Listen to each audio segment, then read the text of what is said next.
तो अब हमने जैसे लास्ट ट्यूटोरियल में देखा था कि कैसे एडमिन ने स्टूडेंट्स के मार्क्स को अप्रूव कर दिया है।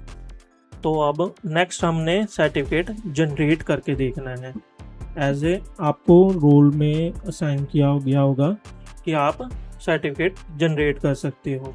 तो उसके लिए क्या करना है, आपने साइड मेन्यू बार में सर्टिफिकेट वाले बटन पे क्लिक करना है। उसके अंदर में ऑप्शन मिलेगी जनरेटेड, इस पर क्लिक करना है। तो आपको वो लिस्ट मिलेगी जिनके सर्टिफिकेट जनरेट होने के लिए रेडी है, ready to generate. 4 student pending में हैं आपके, जिनके आपने सर्टिफिकेट जनरेट करने हैं। ठीक है, और ये वो है जिनके ऑलरेडी सर्टिफिकेट जनरेटेड है। नीचे में आप इनका प्रीव्यू कर सकते हो, डाउनलोड कर सकते हो और एडिट और रीजनरेट कर सकते हो यहाँ से। तो अभी जैसे हम अपने डेमो में देख रहे हैं कि डेमो स्टूडेंट है 50 नंबर का, जिसका हम सर्टिफिकेट जनरेट करेंगे। तो अभी आप यहाँ देखेंगे कि मार्कशीट भी पेंडिंग है और उसका अचीवमेंट सर्टिफिकेट भी पेंडिंग है। तो एक बारी मैं जनरेट बटन पे क्लिक करता हूँ। अब यहाँ पर आप देखेंगे तो डेमो स्टूडेंट का रजिस्ट्रेशन नंबर दिख रहा है, उसकी फाइल फोटो दिख रही है, उसका कोर्स दिख रहा है, उसका बैच दिख रहा है और उसकी एनरोलमेंट डेट दिख रही है। अब आपने क्या करना है, यहाँ पर आपको 2 ऑप्शन मिल रहे होंगे, एक है मार्कशीट सर्टिफिकेट जनरेट करने का और एक है अचीवमेंट सर्टिफिकेट जनरेट करने का। दोनों में डिफरेंस क्या है, जो पहले वाला है उसमें बच्चे की डिटेल मार्कशीट जनरेट होगी कि किस सब्जेक्ट में उसके क्या परफॉर्म किया है, और जो दूसरा है सर्टिफिकेट, ये उसका अचीवमेंट सर्टिफिकेट होगा जो हम एज ए कोर्स फिनिश होने पे बच्चे को देते हैं। तो अब हम यहाँ पर आप देखेंगे लिख के भी आ रहा है ready to generate, ready to generate. तो हम पहली यहाँ पर आपको अलग अलग टाइप के सर्टिफिकेट दिख रहे होंगे। तो आपने professional assessment marksheet A4 sheet जो होती है अपनी पोर्ट्रेट वाली, वो सिलेक्ट कर लेनी है और जनरेट मार्कशीट पे क्लिक कर देना है। तो ये थोड़ी से टाइम में क्या करेगा, उसकी मार्कशीट जनरेट करके दिखा देगा। तो अभी हम देख लेते हैं।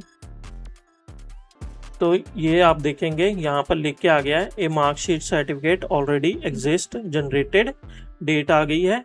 रीजनरेट करने के लिए आप दोबारा से रीजनरेट वाले बटन पे क्लिक करेंगे। आप देखेंगे यहाँ पहले बटन आ रहा था जनरेट वाला, जनरेट मार्कशीट, पर अब आ रहा है रीजनरेट मार्कशीट। तो इसका मतलब है सर्टिफिकेट बन गया है। और अगर आपने देखना है तो आप प्रीव्यू बटन पे क्लिक कर सकते हैं। तो मैं जैसे प्रीव्यू पे क्लिक करता हूँ तो यहाँ पर क्या है, उस बच्चे की प्रीव्यू खुल के आ गया है। इसमें हमारी असेसमेंट एग्ज़ाम जो भी है, बच्चे का नाम, बच्चे के फादर का नाम, उसकी बेसिक डिटेल आ गई, कितने आवर्स का कोर्स किया है उसने, ड्यूरेशन ऑफ कोर्स क्या है, ठीक है, कौन से सेशन में किया है, कौन से बैच में किया है, कौन से डेट से स्टार्ट किया था उसने, सब कुछ डिटेल आ गई। और यहाँ पर उसके सब्जेक्ट्स आ गए और उसके मार्क्स वगैरह आ गए हैं। ठीक है, और ये URL भी आ गया है, एकेडमी का ईमेल आईडी भी गया है, स्कैन करने के लिए वेरिफिकेशन कोड भी आ गया है। ठीक है, तो इससे क्या है, ये बच्चा स्कैन करेगा तो वो अपने इस सर्टिफिकेट को वेरीफाई भी करवा सकता है। तो अब हमने उसकी मार्कशीट जनरेट करवा दी है। अगर आप बाहर आके देखेंगे दोबारा से तो आप यहाँ देखेंगे कि मार्कशीट जनरेटेड दिखा रहा है पर अचीवमेंट पेंडिंग है।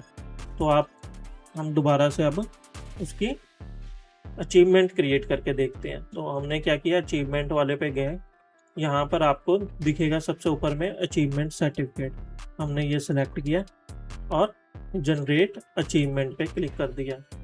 इससे क्या हुआ, अब इसका अचीवमेंट सर्टिफिकेट जनरेट हो जाएगा। तो हम थोड़ा वेट कर लेते हैं, ये प्रोसेस हो रहा है। तो ये देखिए अब ये आ गया बन के, अचीवमेंट सर्टिफिकेट एग्जिस्ट करता है इसका, और नीचे आपके बटन भी चेंज हो गया। अब यहाँ लिख के आ रहा है रीजनरेट अचीवमेंट।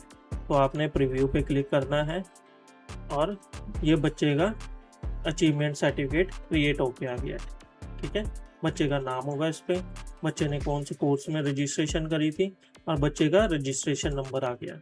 तो इस तरीके से आप सर्टिफिकेट जनरेट कर सकते हो। अगर आपको डाउनलोड करना है तो सिंपली आप इस बटन पे क्लिक कर दीजिए, आपकी पीडीएफ फाइल डाउनलोड हो जाएगी। ये देखिए जैसे ये पीडीएफ फाइल डाउनलोड हो गई, इसी तरीके से यहाँ पर डाउनलोड कर सकते हैं। अब लेट्स सपोज टू बी कि आपने इसके इंफॉर्मेशन में कुछ चेंजेस किया है, जैसे बच्चे के नाम के स्पेलिंग गलत हो गए थे, फादर के नेम में स्पेलिंग गलत हो गए थे, कोई भी इंफॉर्मेशन आपने अपडेट करी है या बच्चे के मार्क्स अपडेट करे हैं, तो आप इसको हमेशा रीजनरेट करेंगे, अदरवाइज़ ये पुरानी वाली फाइल ही आपको दिखाता रहेगा। तो आपने क्या करना है, ये रिप्लेस एग्जिस्टिंग पीडीएफ को टिक करके रखना है और रीजनरेट मार्कशीट पे क्लिक कर देना है। इससे क्या होगा, उसकी ये वाली फाइल जो है, पीडीएफ वाली फाइल जो सर्टिफिकेट की है, वो रीजनरेट हो जाएगी न्यू इन्फॉर्मेशन के साथ। इसी तरीके से आपने अचीवमेंट सर्टिफिकेट को भी रीजनरेट कर देना है। तो नेक्स्ट टाइम जब बच्चा वेरीफाई कर रहा होगा तो उसको अपनी लेटेस्ट सर्टिफिकेट दिख रहे होंगे। तो इस तरीके से आप अपने सर्टिफिकेट को जनरेट कर सकते हो बच्चे के।